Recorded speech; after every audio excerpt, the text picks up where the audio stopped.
እንግዲህ ተመልካቾቻችን እንደምታውቀው ደግሞ ዛሬ ስለ ሻማዎች አጠቃቀም ወይም የካንድልስቶክ አጠቃቀም ወይም ደግሞ አመጣጥን እናያለን። እንግዲህ ካንድልስቲክ ወይ ደግሞ ሻማዎች ማለት እነዚህ የሚወክሉት የፕራይስ ሙቭመንት ነው። የፕራይስ ሙቭመንት ወይም ደግሞ የዋጋዎችን እንቅስቃሴ በተወሰነ ጊዜ ውስጥ የሚያመለክቱ ናቸው ማለት ነው። እነዚህ ካንድልስቲክ ወይም ደግሞ ሻማዎች የምንላቸው እነዚህ ደግሞ ሊመሰረቱ የሚችሉት እነዚህ ካንድሎች እንዴት ነው? አንደኛ ፎርም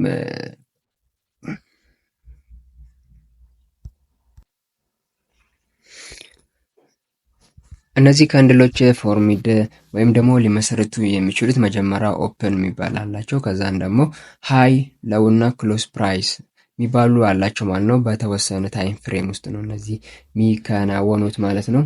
እነዚህ ካንድልስቶች የምንላቸው ደግሞ የራሳቸው ሼፕ ያላቸው እና የራሳቸው ከለር ያላቸው ሲሆኑ እነዚህ ደግሞ የሚያሳዩን የተዘጉበትና ወይም ደግሞ የተከፈቱበት ሪሌሽንሺፓቸውን ነው የሚያሳዩን።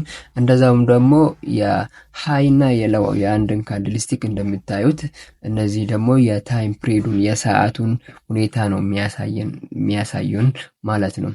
ካንድልስቲክ ቻርት ይሄንን ካንድልስቲክ ቻርት የምንለው ከመቶ ዓመታት በፊት ሲጠቀሙ የነበሩት ወይም ደግሞ በ18ኛ ሴንቸሪ ላይ ጃፓኒስ ራይስ ትሬዲንግ ሲጠቀሙ እንደነበረ ጃፓኖች ጥናቶች ያመለክታሉ።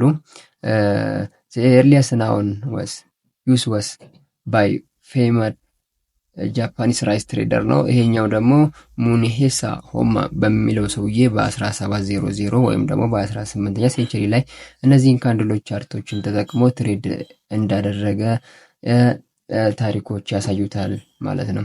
እነዚህ ከዛ በኋላ ደግሞ ወደ ዌስተርኖቹ በ20 ሴንቸሪ ላይ በጃፓናዊ ሰውዬ ሳኮዩ ሆንማ በሚለው ወደ ዌስተርን ወርልድ ሊያመጣ ችሏል ማለት ነው።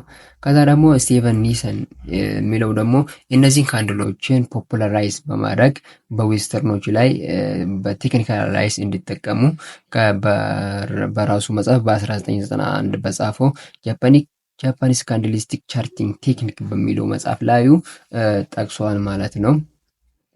ስለዚህ ዛሬ እነዚህ ካንድሎቶች በጣም ዋን ኦፍ ዘ ሞስት ፖፑላር ሜትድ ኦፍ ቴክኒካል አናላይስ ናቸው ማለት ነው በፋይናንሻል ማርኬት ላይ ማለት ነው።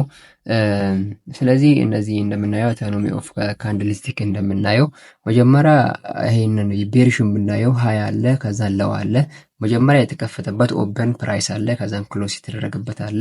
እሱ የሚያሳየን ምንድነው? ኦፕን እና ሼፑን ነው የሚያሳየን ማለት ነው። ከዛ ሃይ እና ለው ደግሞ ታይም ፒሪዱን እንደሚያሳየን አይተናል ማለት ነው።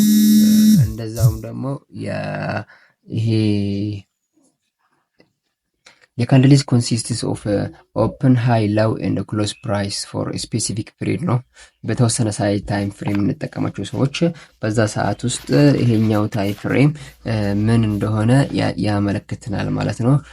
ቲከር ሬክታንጉላር ቦዲ የምንለው ደግሞ ክሎዝ እና ኦፕን መሀል ያለው ቦዲ ነው የሚባለው። ይሄ ሬንጅ ደግሞ ኦፕን ኤንድ ክሎዝ ፕራይስ ነው የሚያሳየን ማለት ነው።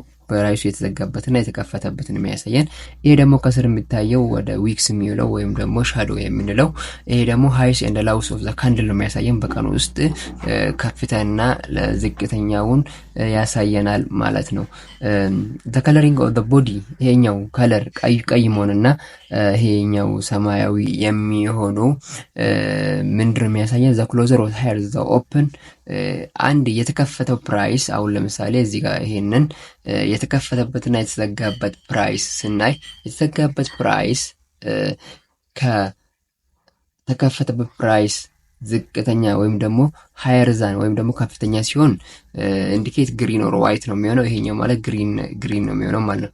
ግን የተከፈተበት ፕራይስ ላወር ዛን ኦፕኑ እዚህ ጋር ሆኖ ክሎዙ ከታች ከሆነ ደግሞ ይሄ ደግሞ ሬድ ወይም ደግሞ ብላክ ነው የሚያሳየን ማለት ነው። በጃፓን ካንድልስቲክ እነዚህ ቤሪሽ ነው የሚሉት ማለት ነው። ኦፕኑ ከክሎዙ ከበለጠ ቤሪሽ ነው የሚሆነው። እዚህ ላይ ደግሞ እንደምታዩት ኦፕኑ ደግሞ ከክሎዙ ከበለጠ ኦፕኑ ከክሎዙ ካነሰ ደግሞ ቤሪሽ ነው የሚሆነው ማለት ነው። በከለራቸውም እንደዚህ ለይተን ማወቅ እንችላለን ማለት ነው። እነዚህን ካንድልስ ፓተርን ፌር ኢንቱ ቦድ ካቴጎሪስ ዛት ሲግናል ፖቴንሻል ማርኬት ሙቭመንት። እነዚህ ካንድሎክስ በዋንነት የምንጠቀሙበት በፖቴንሻል ማርኬት ሙቭመንቶችን ለመተንበይ ነው የምንጠቀማቸው ማለት ነው። አንደኛው ቡልሽ ሪቨርሳል ፓተርን የምንላቸው አሉ።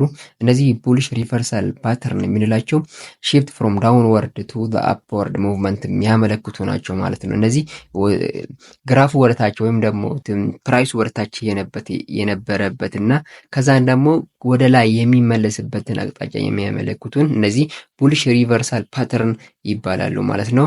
እንደዛም ደግሞ ቤሪሽ ሪቨርሳል ሲግናል የምንላቸው ወይም ደግሞ ፓተርን የምንላቸው እነዚህ ስዊች ፍሮም አፕወርድ ቱ ዳውንወርድ ነው ሙቭመንቱን የሚያሳየን። አንድ ግራፍ ወደ ላይ የሚሄድበት የነበረ ከዛ በኋላ ይሄኛው ግራፍ ወደ ላይ መሄዱን ያበቃና የሚያበቃት ቦታና ከዛ ወደታች የሚመለስበት ቦታ የሚያመለክቱን እነዚህ ቤሪሽ ሪቨርሳል ነው የሚባሉት ማለት ነው። ሌላኛው ደግሞ ኮንቲኒዌሽን ፓተርን የሚባሉት እነዚህ ደግሞ ምንድናቸው? ወደሚሄዱበትን ቀጥታ አሁንም ተከታትሎ የሚሄዱት ቀጥሎ የሚሄዱት ናቸው ማለት ነው። ዌዘር እነዚህ ደግሞ ቡልሽም ሊሆን ይችላል ቤሪሽም ሊሆን ይችላል ማለት ነው። አንድ ወደታች የሚሄድ ከጀመሩ ግራፍ ወይም ደግሞ ፕራይሱ ልክ እንደዛው እሱኑ መንገድ ተከትሎ የሚሄዱ ቤሪሽ ካንድልስቲክ ናቸው ማለት ነው። እንደዛ ደግሞ ቡልሽም ደግሞ እንደዛው የሚከተለው እየተከተለው የሚሄዱ ከሆነ እነዚህም ቤሪሽ ኮንቲኒሽን ፓተርን ነው የሚባሉት ማለት ነው።